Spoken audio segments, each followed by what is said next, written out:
നമസ്കാരം. ഹലോ ഡോക്ടറിന്റെ പുതിയൊരു എപ്പിസോഡിലേക്ക് എല്ലാ പ്രിയ പ്രേക്ഷകർക്കും സ്വാഗതം.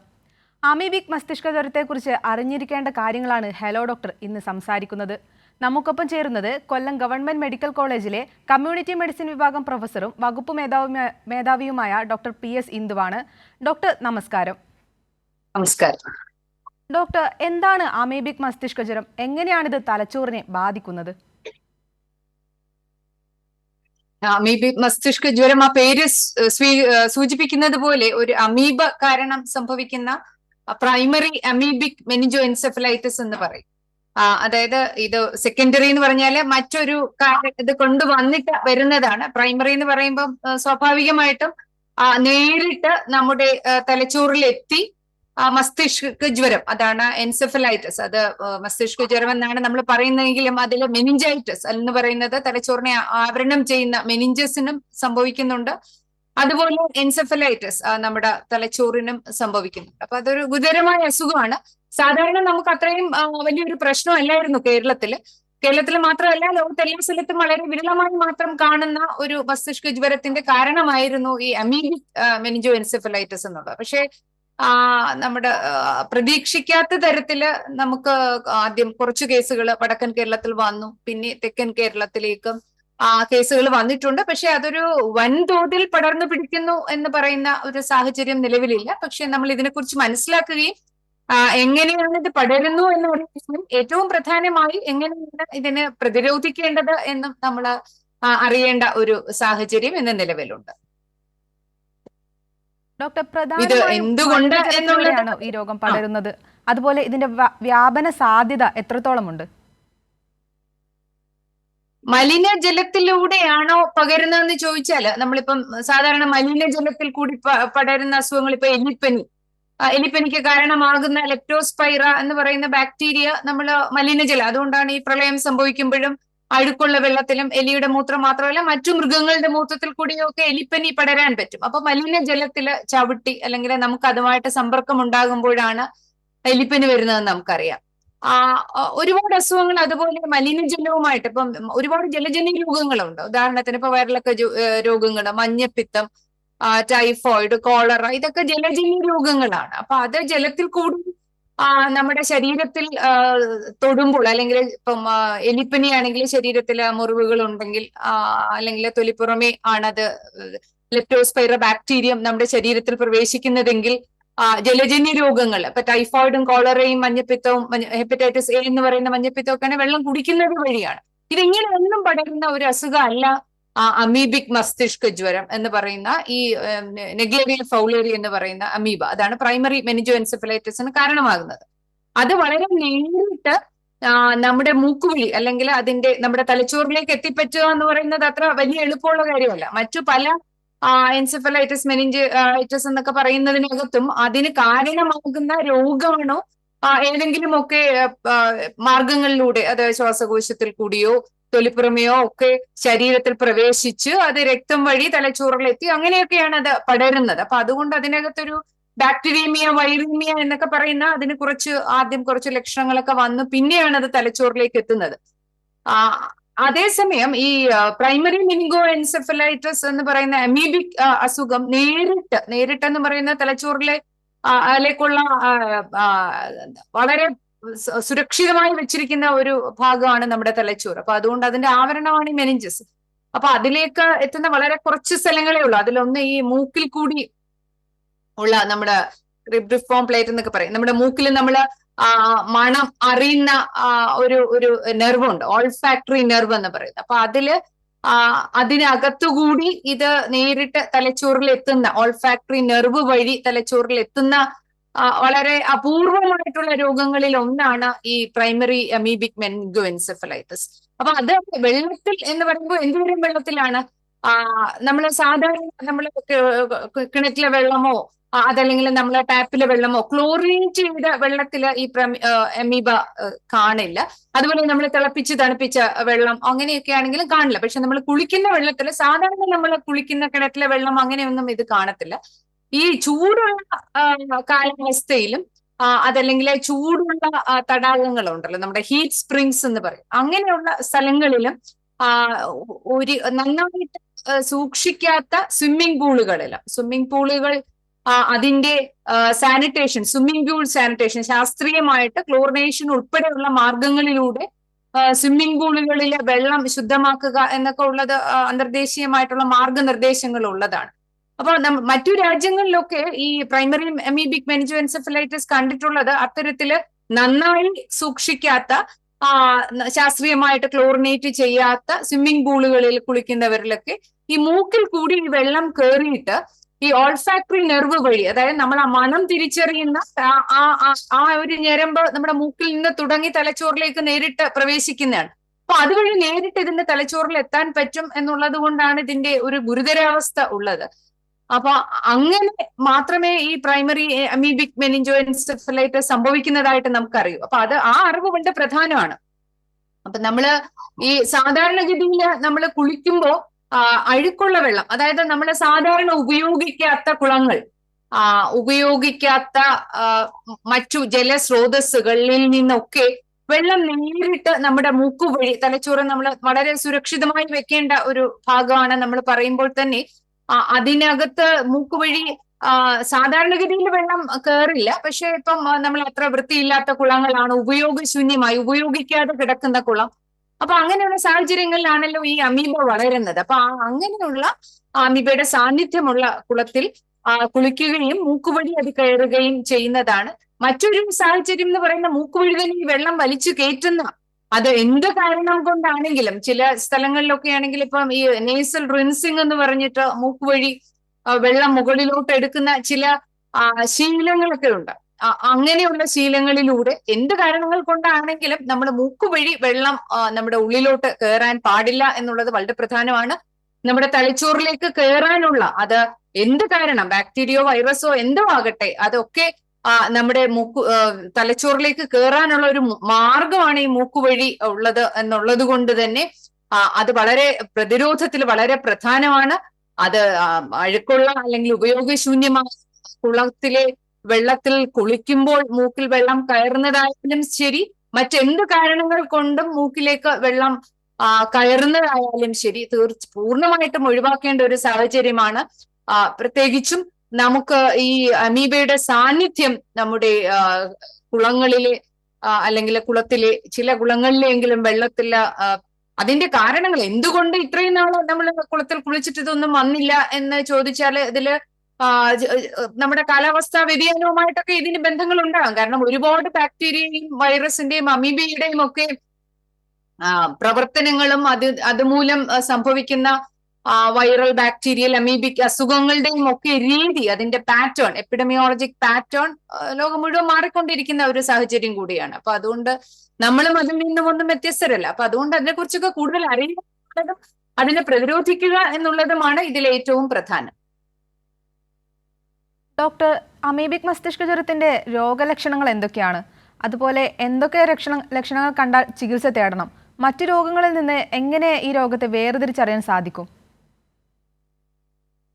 മസ്തിഷ്ക ജ്വരത്തിന്റെ ലക്ഷണങ്ങൾ പൊതുവിൽ എല്ലാ മെനിഞ്ചൈറ്റിസ് നമുക്ക് പല കാരണങ്ങളും അറിയില്ല. ബാക്ടീരിയൽ മെനിഞ്ചൈറ്റിസ് ഉണ്ട്, ബാക്ടീരിയ കാരണം ഉണ്ടാകുന്ന മെനിഞ്ചൈറ്റിസ് ഉണ്ട്. അപ്പൊ അത് കുഞ്ഞുങ്ങളിലും ചിലപ്പോൾ മുതിർന്നവരിലും ഒക്കെ വരുന്ന മെനിഞ്ചൈറ്റിസ്. അപ്പൊ അത് പനിയൊക്കെ വന്നിട്ട് പനിയോടുകൂടി ശരീരവേദന തുടങ്ങിയ മറ്റു ലക്ഷണങ്ങൾ കാണാം. ഈ നെക്ക് സ്റ്റിഫ്നെസ് എന്ന് പറയും, കഴുത്ത് തിരിക്കാൻ. അതൊരു പരിശോധന പ്രാഥമികമായിട്ട് അങ്ങനെയുള്ള ചില പരിശോധനകൾ കൂടി ചെയ്തിട്ടാണ് മെനിഞ്ചൈറ്റിസ് സംശയിച്ച് കുഞ്ഞുങ്ങളെ ആണെങ്കിലും മുതിർന്നവരെ ആണെങ്കിലും കൂടുതൽ സൗകര്യങ്ങളുള്ള ടെറിഷറി കെയർ വലിയ ആശുപത്രികളിലേക്ക് റെഫർ ചെയ്യുന്നത്. അപ്പൊ അത്തരത്തിലുള്ള പനി.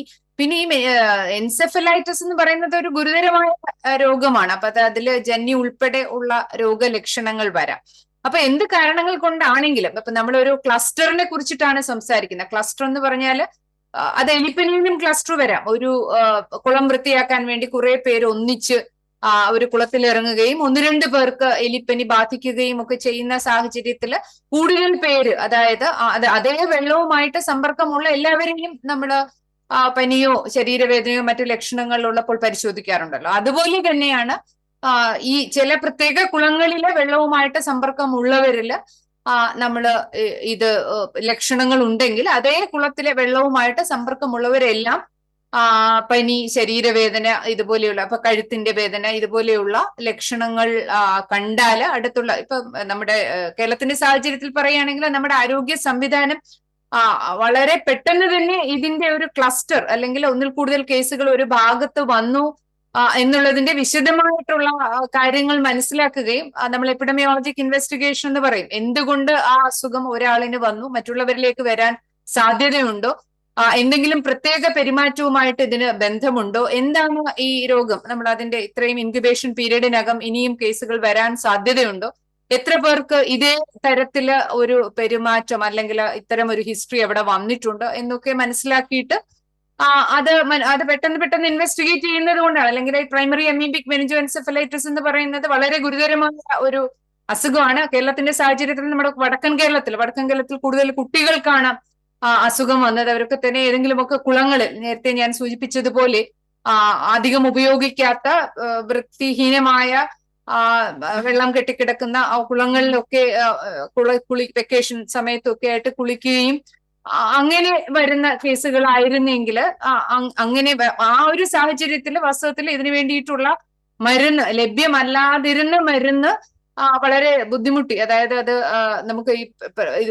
സാധാരണ നമ്മൾ ചികിത്സിക്കാത്ത അസുഖങ്ങളുടെ മരുന്നുകളൊന്നും നമ്മുടെ സംവിധാനത്തിൽ ഉണ്ടാകില്ലല്ലോ. അപ്പൊ അതുകൊണ്ട് പ്രത്യേക താല്പര്യമെടുത്ത് അതൊരു ഒരു ഓവർഡു ചെയ്യുന്നതാണ്. ആ സാഹചര്യം വന്നെങ്കിലോ എന്ന് പ്രതീക്ഷിച്ച് വിലയേറിയ മരുന്നുകളൊക്കെ നേരത്തെ തന്നെ വരുത്തി നമ്മുടെ സംവിധാനത്തിനകത്ത് ഉണ്ടായിരുന്നത് കൊണ്ടാണ് ഇത്രയും ഗുരുതരമായിട്ടുള്ള ഈ പ്രൈമറി അമീബിക് മെനിഞ്ചോഎൻസെഫലൈറ്റിസ് എന്ന് പറഞ്ഞാൽ വളരെ ഗുരുതരമായിട്ടുള്ള ഒരു അസുഖമാണ്. അത് മിക്കവാറും അതിന്റെ മരണനിരക്ക് അങ്ങേയറ്റം ഉയർന്നതുമാണ്. ലോകത്തെ ഏത് ഭാഗത്ത് എടുത്തു നോക്കിയാലും ഇതിനു മുമ്പ് കേസുകൾ റിപ്പോർട്ട് ചെയ്തിട്ട്, പക്ഷെ നമ്മുടെ അത്തരം മരുന്നുകളും അത്തരം മുന്നൊരുക്കങ്ങളും അത് അസാധാരണമായ ഒരു മുന്നൊരുക്കം എന്ന് തന്നെ നമ്മൾ പറയേണ്ടി വരും. അത്തരത്തിലൊരു മുന്നൊരുക്കം ഉണ്ടായിരുന്നത് കൊണ്ടും ഇത്തരത്തിലൊരു ക്ലസ്റ്റർ പെട്ടെന്ന് തന്നെ കണ്ടുപിടിക്കുകയും ചികിത്സിക്കുകയും ചെയ്യുന്നത് കൊണ്ടുമാണ്. അതിനുള്ള ഒരു സംവിധാനം നമുക്കറിയാലോ, ഇതൊരു ചെറിയ അസുഖമല്ല. ക്രിട്ടിക്കൽ കെയർ ചികിത്സ ഉൾപ്പെടെ ആവശ്യമുള്ള ടെറിഷറി കെയർ മെഡിക്കൽ കോളേജുകൾ ഉൾപ്പെടെയുള്ള സംവിധാനങ്ങളിൽ നല്ല തരത്തിലുള്ള ചികിത്സയും അതിന്റെ പരിചരണവും ലഭ്യമാക്കിയെങ്കിൽ മാത്രമേ ഇത് ചികിത്സിക്കാനേ പറ്റൂ. അപ്പൊ അത്തരത്തിൽ ആണ് ഇപ്പോഴത്തെ ഈ ഒരു കേസ് ക്ലസ്റ്ററിങ്, ഒന്നിൽ കൂടുതൽ കേസുകൾ ഒരു സ്ഥലത്ത് പല കേസുകളും വന്ന സാഹചര്യത്തിൽ നടന്നിരിക്കുന്നത്. ഡോക്ടർ, പലതരത്തിലുള്ള അമീബിക് മസ്തിഷ്ക ജ്വരത്തെക്കുറിച്ച് ഡോക്ടർ മുന്നേ സൂചിപ്പിച്ചല്ലോ. അത്തരത്തിൽ ഏത് തരം അമീബിക് മസ്തിഷ്ക ജ്വരത്തിലാണ് രോഗം പൂർണ്ണമായും ചികിത്സിച്ച് ഭേദമാക്കാൻ സാധിക്കുന്നത്? അമീബിക് മസ്തിഷ്ക ജ്വരം പൊതുവിൽ വളരെ ഗുരുതരാവസ്ഥ ഉള്ള ഒരു അസുഖമാണ്. നമ്മൾ റിപ്പോർട്ടഡ് മോർട്ടാലിറ്റി എന്ന് പറഞ്ഞാൽ ഇപ്പൊ ഇതിന്റെ ഒരു കേസ് ഫെറ്റാലിറ്റി എന്ന് പറയും. അതിൽ 100-ൽ എത്ര പേരാണ് അതിൽ മരണസാധ്യത എന്ന് പറയുന്നത്. അത് 97 ഈ നെഗ്ലേറിയ എന്ന് പറയുന്നത്, നെഗ്ലേറിയ ഫൗലറി എന്ന് പറയുന്ന അമീബ നമുക്കറിയാലോ, അതൊരു ഫ്രീ ലിവിങ് ഓർഗാനിസം ആണ്. അപ്പൊ അതുകൊണ്ടാണ് കുളത്തിലൊക്കെ അതിന് കാണുന്നത്. ഇപ്പൊ നമ്മളിപ്പോ ഈ ഡെങ്കി അല്ലെങ്കിൽ ഇപ്പൊ നമ്മളിപ്പോ ഉറപ്പുച്ച എന്നൊക്കെ പറയുന്ന പുതിയ അസുഖമുണ്ട്, ലാർബോ വൈറൽ, പ്രത്യേകിച്ച് ലാറ്റിൻ അമേരിക്കയിൽ പടരുന്ന, ഇപ്പൊ യൂറോപ്പിലും ഒക്കെ വന്നിട്ടുള്ള പുതിയ അസുഖം. നമുക്കൊക്കെ അത് ക്യൂലെക്സ് പടർത്താം, ഈഡിസിനും ഒക്കെ സാധ്യതയുണ്ട്. അപ്പൊ നമുക്കൊക്കെ വളരെ ഭീഷണി. അപ്പൊ അങ്ങനെയുള്ളതിനകത്തൊക്കെ വെക്ടർ ഉണ്ട്. ഇടയ്ക്ക് മറ്റൊരു ഇപ്പൊ കൊതുക് അല്ലെങ്കിൽ അതുപോലെയുള്ള ഏതെങ്കിലും ഒരു, ഇപ്പം നമുക്ക് തന്നെ ഈ സ്ക്രബ് ടൈഫസ് ഒക്കെ ഉണ്ട്, അപ്പൊ അതിൽ സ്ക്രബ് ഉണ്ട്, മൈറ്റ്, അങ്ങനെയൊക്കെ ഉള്ള മറ്റ് വെക്ടറുകളുണ്ട്. അപ്പൊ ആ വെക്ടർ ഒന്നും ഇല്ലാതെ തന്നെ നേരിട്ട് നമ്മുടെ ശരീരത്തിലോട്ട് വരുന്നത് കൊണ്ട് പിന്നെ അതിന്റെ ഗുരുതരാവസ്ഥ കൂടുതലാണ്. അമീബിക് ഈ പ്രൈമറി, ഇപ്പൊ നമ്മൾ സംസാരിക്കുന്ന അമീബിക് മെനിഞ്ചോഎൻസെഫലൈറ്റിസിന്റെ സാധ്യത വളരെ കൂടുതലാണ്. അപ്പൊ അതുകൊണ്ടാണ് ഇത് തുടക്കത്തിൽ തന്നെ തിരിച്ചറിയണം. പ്രത്യേകിച്ചും ഇപ്പൊ ഒരു ക്ലസ്റ്ററുകൾ രൂപപ്പെടുകയും ഇപ്പൊ ഏതെങ്കിലും ഒരു കുളത്തിലെ വെള്ളത്തിൽ കുളിച്ചവർക്കാണ് ഈ അസുഖം വന്നത് എന്ന് നമ്മൾ അറിയുകയാണെങ്കിൽ, അതേ വെള്ളവുമായിട്ട് സമ്പർക്കമുള്ളവർക്ക് പനിയും തലവേദനയും പിന്നെ ഈ ഓക്കാനം, ഇതൊക്കെയാണ് ഇതിന്റെ ഒരു ലക്ഷണങ്ങൾ. ഓക്കാനം, നെക്ക് സ്റ്റിഫ്നെസ്, ഇതൊക്കെയാണ് ഇതിന്റെ ലക്ഷണങ്ങൾ. കാരണം അത് തലച്ചോറിനകത്തുള്ള അതിന്റെ സെറിബ്രോസ്പൈനൽ ഫ്ലൂയിഡിന്റെ പ്രഷർ കൂടുന്നത് കൊണ്ടാണ്. അപ്പൊ അത് പെട്ടെന്ന് രോഗി ഇപ്പം പിന്നെ ഒരു എൻസെഫലൈറ്റിസ് എന്ന് പറഞ്ഞാൽ ഇപ്പം കൺവൾഷൻസ് ഇല്ലേ, ഫിറ്റ്, ജന്നി പോലെയൊക്കെ വന്നിട്ട് വളരെ ഗുരുതരമായ അസുഖമാണ്. അപ്പൊ അതിൽ ഓൾട്ടേർഡ് കോൺഷ്യസ്നെസ്, ഓർമ്മ കേടുവരിക, ബോധം പോവുക, അങ്ങനെ പെട്ടെന്ന് ഗുരുതരാവസ്ഥയിലെത്തുന്ന വളരെ ചെറിയ ഒരു ഇൻക്യുബേഷൻ പീരീഡുമാണിത്.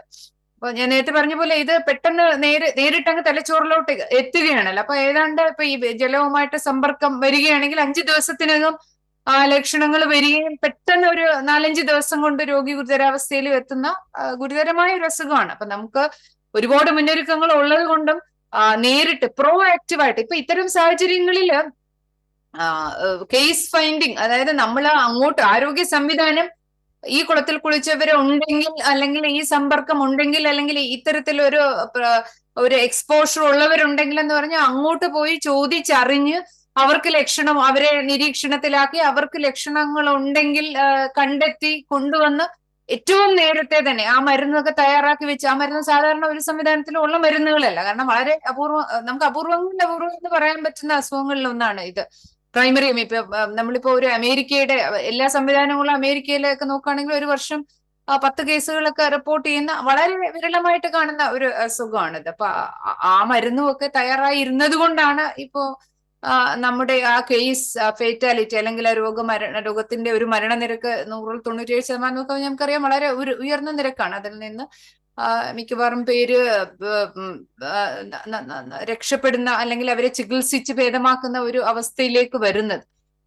അതല്ലാതെ ഈ രോഗം ത്തിന്റെ ഒരു പിന്നെ എന്താ പറയുന്ന, ഇതൊരു കൊച്ചുകാര്യമായത് കൊണ്ടല്ല. ഇത് അമീബിക് മെനിഞ്ചൈറ്റിസ് എന്ന് പറയുന്നത് നമ്മുടെ തലച്ചോറിനെ ആവരണം ചെയ്യുന്ന ഒരു കാര്യമാണ്. എൻസെഫലൈറ്റിസ് എന്ന് പറയുന്ന തലച്ചോറ് തന്നെയാണ്. നമുക്കറിയാലോ ഈ ജാപ്പനീസ് എൻസെഫലൈറ്റിസ് എന്നൊക്കെ പറഞ്ഞ ജപ്പാൻ ജ്വരം എന്നൊക്കെ പറയുന്നില്ലേ, ഗുരുതരമായ അസുഖങ്ങളല്ലേ. അപ്പൊ എൻസെഫലൈറ്റിസ് വാസ്തവത്തിൽ ഒരു ഗുരുതരമായ അസുഖം തന്നെയാണ്. പ്രത്യേകിച്ചും അമീബ കാരണം ഉണ്ടാകുന്ന എൻസെഫലൈറ്റിസ് ഒക്കെ ഗുരുതരമായ അസുഖം തന്നെയാണ്.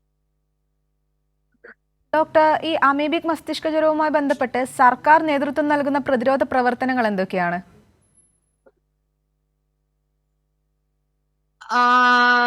പ്രതിരോധ പ്രവർത്തനം ഇപ്പോ ഇതൊരു നമുക്ക് മിക്കവാറും എല്ലാ സാംക്രമിക രോഗങ്ങൾക്കും സർക്കാരിന്റെ വക പരിപാടികളുണ്ട്. അതിൽ ഒരുപാട് പരിപാടികൾ ദേശീയ പരിപാടികളാണ്, ചിലതൊക്കെ സംസ്ഥാനത്തിന്റെ പരിപാടികളാണ്. ദേശീയ പരിപാടികൾ തന്നെ സംസ്ഥാനത്തിൻ്റെതായ പ്രത്യേകതകളിൽ കൂടി നടപ്പിലാക്കുന്ന ചില ഊർജിത പരിപാടികളുമുണ്ട്. അപ്പൊ അതുപോലെ ഒരു ഉദാഹരണത്തിന് ഈ ഡെങ്കി, നമ്മൾ വെക്ടർ ബൗണ്ട് ഡിസീസസിന് പരിപാടിയുണ്ട്, ഹെപ്പറ്റൈറ്റിസിന് പരിപാടിയുണ്ട്, ഇമ്മ്യൂണൈസേഷൻ വഴി രോഗങ്ങളെ പ്രതിരോധിക്കാനൊക്കെ ആയിട്ടുള്ള ആരോഗ്യ പരിപാടികളുണ്ട്. അതൊക്കെ പൊതുജനാരോഗ്യ പരിപാടികളാണ്. അപ്പൊ അത്തരം പരിപാടികൾ നിലവിലുള്ള ഒരു അസുഖമല്ല വാസ്തവത്തില് ഈ പ്രൈമറി അമീബിക് മെനിഞ്ചോ എൻസെഫലൈറ്റിസ് അല്ലെങ്കിൽ അമീബിക് മസ്തിഷ്ക ജ്വരം എന്ന് പറയുന്നത്. പ്രത്യേക സാഹചര്യത്തില് നമുക്ക് വടക്കൻ ജില്ലകളില് കുഞ്ഞുങ്ങളിൽ, ചെറിയ കുട്ടികളിലാണ് ആദ്യം ഈ കേസ് കണ്ടെത്തിയത്. അപ്പൊ അതിന്റെ ചികിത്സയ്ക്ക് വേണ്ടിയും ഒക്കെ ആയിട്ട് നമ്മൾ അതിന്റെ തീർച്ചയായിട്ടും സർക്കാർ മുൻകൈ എടുത്തത് കൊണ്ടാണ് അത്തരത്തിലെ മരുന്നുകളെല്ലാം ഇവിടെ വരികയും അതിന് തന്നെ ഒരു പ്രോട്ടോകോൾ, അത് വളരെ പ്രധാനമാണ്. ഒരു ഗൈഡ് ലൈൻ നമ്മൾ പറയുമല്ലോ, മാർഗനിർദ്ദേശം ചികിത്സയ്ക്കും പ്രതിരോധത്തിനും. അപ്പൊ അതിന് വളരെ വിശദമായിട്ട് തന്നെ ഇതിന്റെ ലക്ഷണങ്ങൾ എന്തൊക്കെയാണ്, ഇതിന്റെ എപ്പിഡമിയോളജി എന്താണ്, ഇതിന്റെ ചികിത്സ എന്താണെന്നൊക്കെ വിശദമാക്കുന്ന മാർഗരേഖ സർക്കാർ തന്നെ പ്രസിദ്ധീകരിച്ചിരുന്നു. അതിന്റെ ഭാഗമായിട്ട് നമുക്കറിയാലോ, സർക്കാർ ഒരു മാർഗരേഖ തയ്യാറാക്കുമ്പം കേരളത്തിലുള്ള 1000-ഓളം പ്രാഥമിക ആരോഗ്യ കേന്ദ്രങ്ങളിലുള്ള ഡോക്ടർമാര്, നഴ്സുമാര്, ജൂനിയർ പബ്ലിക് ഹെൽത്ത് നഴ്സുമാര്, ജൂനിയർ ഹെൽത്ത് ഇൻസ്പെക്ടർമാര്, പബ്ലിക് ഹെൽത്ത് നഴ്സസ്, നമ്മുടെ ആശാ വർക്കർമാരോ എല്ലാവർക്കും അതിന്റെ ഒരു അറിവും വിവരവും അവരിലേക്ക് എത്തുകയാണ്. അതുപോലെ തന്നെ അതിനുശേഷം അത് വടക്കൻ ജില്ലകളിലെ കുട്ടികൾക്കായിരുന്നെങ്കിൽ തെക്ക് വന്നപ്പോ മുതിർന്നവരിൽ ആ കേസ് വരികയും ആ കേസിന്റെ പ്രത്യേക സാഹചര്യം മനസ്സിലാക്കുകയും, അപ്പൊ അതൊക്കെ നേരത്തെ തന്നെ നിലനിൽക്കുന്ന ഒരു ആരോഗ്യ പരിപാടിയുടെ ഭാഗമായിട്ടല്ല, അത് ഒരു പുതിയ സാംക്രമിക രോഗ സാഹചര്യത്തെ നമ്മുടെ സംവിധാനം നേരിടുന്നതാണ്. അത് നമ്മുടെ ഒരു സംവിധാനത്തിന്റെ പ്രത്യേകതകളും മറ്റു സാംക്രമിക രോഗങ്ങളെ നേരിട്ട്, ഇപ്പൊ നമുക്ക് നിപ്പയുടെ സാഹചര്യം ഉണ്ടായിട്ടുണ്ട്, ഡെങ്കിയുടെ ഒക്കെ വലിയ ഔട്ട്ബ്രേക്കുകൾ ഉണ്ടായിട്ടുണ്ട്, എലിപ്പനി, മലേറിയ, ഇങ്ങനെ നമ്മൾ മറ്റു സാംക്രമിക രോഗങ്ങളെ നേരിടുന്നതിന്റെയും പുതിയ അസുഖങ്ങളെ, നിപ്പ നമ്മളെ സംബന്ധിച്ചിടത്തോളം നമ്മളെ മാത്രമല്ല ലോകത്ത് തന്നെ വളരെ വിരളമായിട്ട് കാണുന്ന ഒരു അസുഖമാണല്ലോ. അപ്പൊ അങ്ങനെയുള്ള സാഹചര്യങ്ങളിലെ ങ്ങളോടുള്ള പ്രതിരോധത്തിന് വേണ്ടിയുള്ള മുന്നൊരുക്കങ്ങളൊക്കെ ഈ പുതിയ സാഹചര്യങ്ങളെ നേരിടാൻ വേണ്ടിയിട്ട് നമ്മുടെ സംവിധാനത്തെ പ്രാപ്തമാക്കുകയാണ്. എന്ന് മാത്രമല്ല, ഈ ഞാൻ നേരത്തെ പറഞ്ഞ പോലെ വളരെ പെട്ടെന്ന് തന്നെ ഒരു ഗൈഡ് ലൈൻ അത് തയ്യാറായി വരികയും എല്ലാവരും ഇതിനെക്കുറിച്ച് അറിയുകയും ചെയ്തിരിക്കുന്നത് കൊണ്ടാണ് ഈ കേസ് അപ്പൊ ഒരു ഔട്ട്ബ്രേക്ക് അല്ലെങ്കിൽ ഒരു കേസ് ക്ലസ്റ്റർ ഇൻവെസ്റ്റിഗേറ്റ് ചെയ്ത് അതിനെ ഒരു റെസ്പോൺസ് നമ്മുടെ ആരോഗ്യ സംവിധാനം അതിനെ എങ്ങനെ നേരിടുന്നു എന്നുള്ളത് ആ റെസ്പോൺസ് വളരെ പെട്ടെന്ന് വരുന്നത് കൊണ്ടാണ് അത്തരം സമ്പർക്കമുള്ള എല്ലാവരെയും ഒന്നിച്ച് കണ്ടെത്താൻ വേണ്ടി പറ്റുന്നത്. അപ്പൊ അതിൽ ഏത് ലക്ഷണങ്ങൾ ഉള്ളവരെയാണ് നമ്മുടെ സംവിധാനത്തിനകത്തേക്ക് കൊണ്ടുവരേണ്ടത് എന്നുള്ളതിന് വ്യക്തമായ മാർഗനിർദ്ദേശങ്ങൾ ഉള്ളത് കൊണ്ടാണ് ഇപ്പൊ ഈ പനിയും തലവേദനയും ഓക്കാനും ഛർദിലും നെക്ക് സ്റ്റിഫ്നെസ്സും ഒക്കെ ഉള്ളവരെയൊക്കെ പെട്ടെന്ന് കണ്ടുപിടിച്ച് നേരത്തെ തന്നെ എല്ലാ ചികിത്സാ സൗകര്യങ്ങളും ഉള്ള ക്രിട്ടിക്കൽ കെയർ ചികിത്സയിലായിട്ട് കൊണ്ടുവരാനും ചികിത്സിക്കാനും ഒക്കെ പറ്റുന്നത്. അപ്പൊ അതൊരു നേരത്തെ തന്നെ ഒരു ദേശീയ പരിപാടിയുടെ അല്ലെങ്കിൽ സംസ്ഥാനത്ത് തന്നെ പരിപാടിയായിട്ടുള്ള ഭാഗമായിട്ടുള്ള ഒരു പദ്ധതി അല്ലെങ്കിൽ ഒരു പൊതുജനാരോഗ്യ പദ്ധതി നിലവിലുള്ളതല്ല. അത് പുതിയതായിട്ട് പുതിയൊരു സാഹചര്യത്തോട് അത് റെസ്പോണ്ട് ചെയ്തുകൊണ്ട് ഉണ്ടാക്കിയതാണ്. അത് നമ്മുടെ ഒരു സംവിധാനത്തിന്റെ മെച്ചത്തെയും മികവിനെയും തീർച്ചയായിട്ടും കാണിക്കുന്നു. ശരി ഡോക്ടർ, വ്യക്തമാണ്. അമീബിക് മസ്തിഷ്കജ്വരത്തെ കുറിച്ച് അറിഞ്ഞിരിക്കേണ്ട കാര്യങ്ങളാണ് ഹലോ ഡോക്ടർ ഇന്ന് സംസാരിച്ചത്. നമുക്കൊപ്പം ഈ വിഷയത്തെക്കുറിച്ച് സംസാരിച്ചത് കൊല്ലം ഗവൺമെന്റ് മെഡിക്കൽ കോളേജിലെ കമ്മ്യൂണിറ്റി മെഡിസിൻ വിഭാഗം പ്രൊഫസറും വകുപ്പ് മേധാവിയുമായ ഡോക്ടർ PS ഇന്ദുവാണ്. ഡോക്ടർ നന്ദി. ഹലോ ഡോക്ടറിന്റെ ഇന്നത്തെ സമയം ഇവിടെ അവസാനിച്ചിരിക്കുകയാണ്. നമസ്കാരം.